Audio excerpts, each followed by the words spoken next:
It has been a hot minute since I've filmed with this camera. I hit the wrong button. Anyway, welcome to a yard sale. This is August yard sale. If you bid in July's yard sale, your stuff is coming. I promise. I just had, I had COVID, and I had London where I showed off Eris, and Eris did fantastic. If you've ordered Eris, or you're planning on ordering Eris, we've sold out on both batches they've made, and they're just going to keep making them, hopefully. So you may have a slight delay, but thank you all for supporting me there. If I saw you in London, cats, and it's going to rain outside. So we've got lots of things on the desk, including the most expensive IEM I've ever reviewed, Thunder. Let's talk about the Ananda. So, original Ananda. I said in my review of the Ananda Nano that I would be selling the Ananda in the yard sale, and I am. In fact, I'm selling the Ananda with the Ananda Nano's cable, which is the only acceptable cable I think HiFiMan has made for a headphone in a long time. Granted, it is a 3.5 millimeter right angle, which is more of a portable thing, but at least it is straight and acceptable.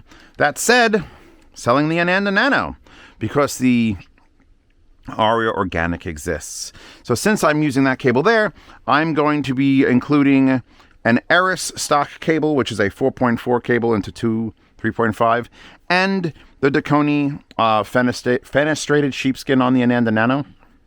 So this is a nice little setup you got here. If you bid on this, by the way, anything you bid on, if you're US or Canada, free shipping. If you're outside of the United States and Canada, it is half shipping to go international. We should have enough stuff here to get it all over the place. I'll also be including these little Heart Eris pins. In case you need flair for your TGI Friday job, you can wear a Heart Eris. No one will know what the hell you're talking about, because I made them for CanGym London, and I just didn't give them all away. We'll now move on to this Gustard H16 headphone amp. It just sits on my shelf, and I really would like to use it more, but I have so much. I have so much to do. So I'm going to give this a new home. This is really nice. It does have high-low gain. I missed that in my review. And the smallest screen available to anyone. In fact, I could put these covers back on.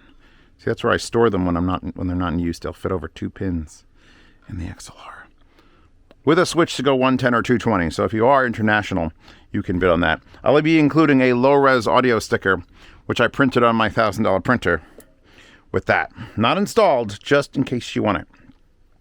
Hiby R6 Pro, or you just the R6? Yes, the R6 Pro. Copper body or stainless steel body.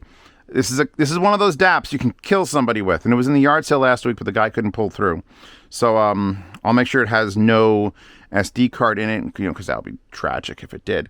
Your balanced output, your 3.5 and 3.5, which is a line out or coaxial.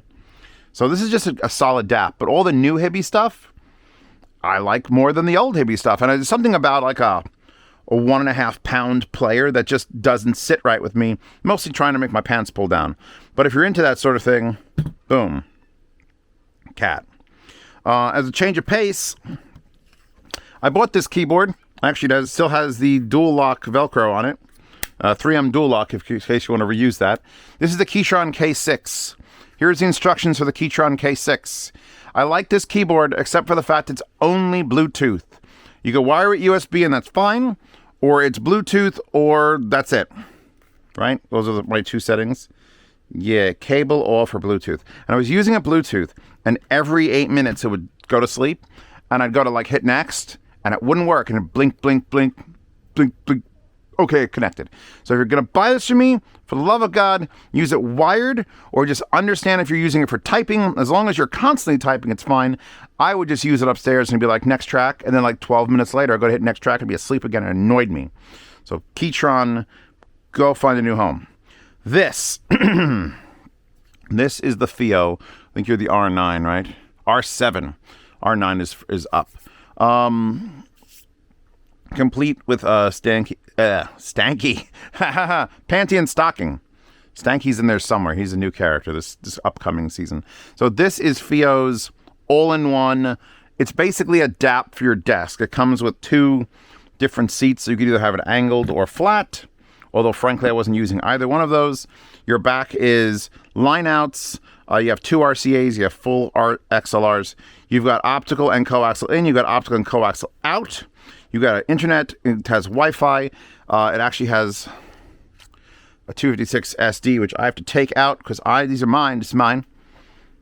It's got music on it. I was looking for that thing. USB-C, USB host.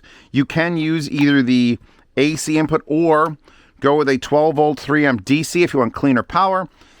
This was the first revision of it. You could see all the stuff inside of it. It's so cool. And they've just kept making newer models. So it's time to give this one its own home so it can go there. We've covered this.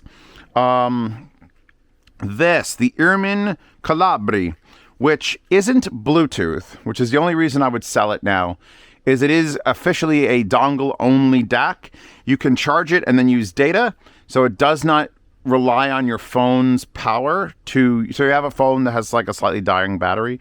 You get this, you charge it, you use it. It sounds fantastic, but it's a giant dongle. It does come with a little case. I have written on it with magic markers because I don't understand what the hell positive and negative are, because they're written on the back, and then I was like sliding in there and I couldn't see. So yeah, it is an interesting little, it's a dongle DAC. It's just a very unique, like, solo dongle DAC. On to the IEMs. Let's just get the Letshuoer Cadenza 12 out of the way. It's $2,200, at least that's what it was when I reviewed it. This goddamn IEM. First of all, they're very light, considering they're made of like titanium. They're the most expensive IEM for reasons. I'm actually going to sit down and listen to them a little bit after I finish this video, because I want to remind myself of what I'm doing. This was the first IEM. This was the first product that told me and informed me that, by the way, cables matter. So if you want to know the actual moment when my $300 Collab IEM cable was like sensical, it was these. Because the wire it came with is very nice. It's fabric covered and has interchangeable heads. But I swapped it out to my cheaper Collab, the yeah. I'm still sick a little bit.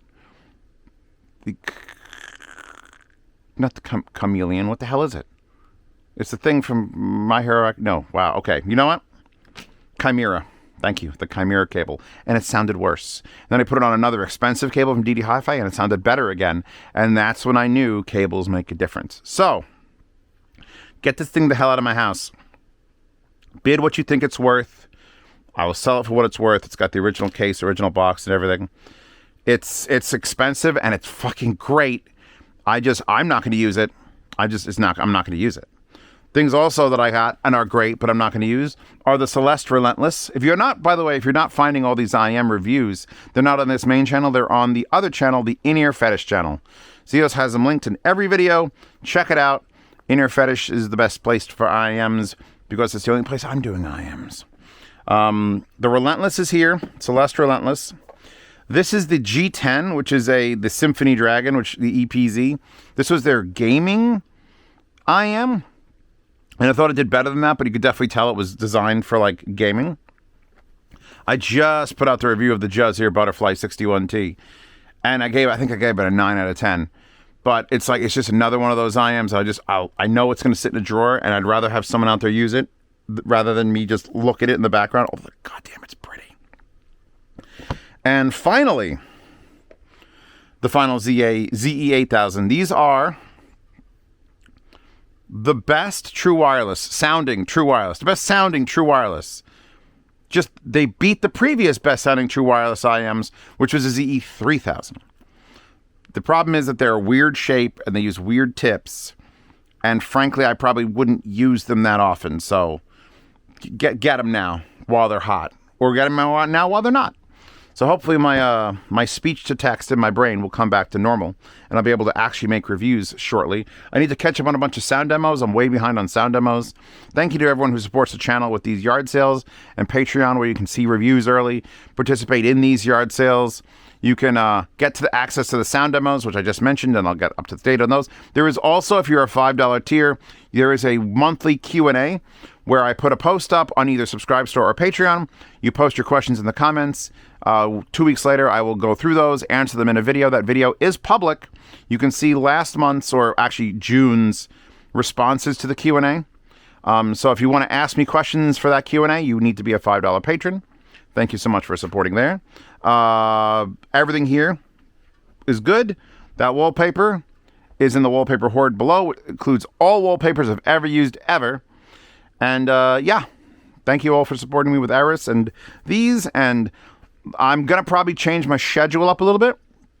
I actually need to make more videos because having this yard sale be one means I only get 9 a month, and that is just not enough videos if I have 60 things to do and more things are arriving every day. So thank you all. See you in more things better. Good. Also, don't forget to check out, I have a subreddit. There is /RZ reviews. In case you want to go there, ask for help. I'm going to start trolling that place a little bit more. There's the Hi-Fi Guides, which also has an Eris post for people who post their impressions. And there's actually a Eris Telegram channel where people are just sharing what music they're listening to, which is a great sign. If you build a headphone and all people can talk about is the music they're listening to and not as much the gear, I think that's a successful headphone. My cats are going to go stream, so I'm going to go take care of them. You good? Good, good,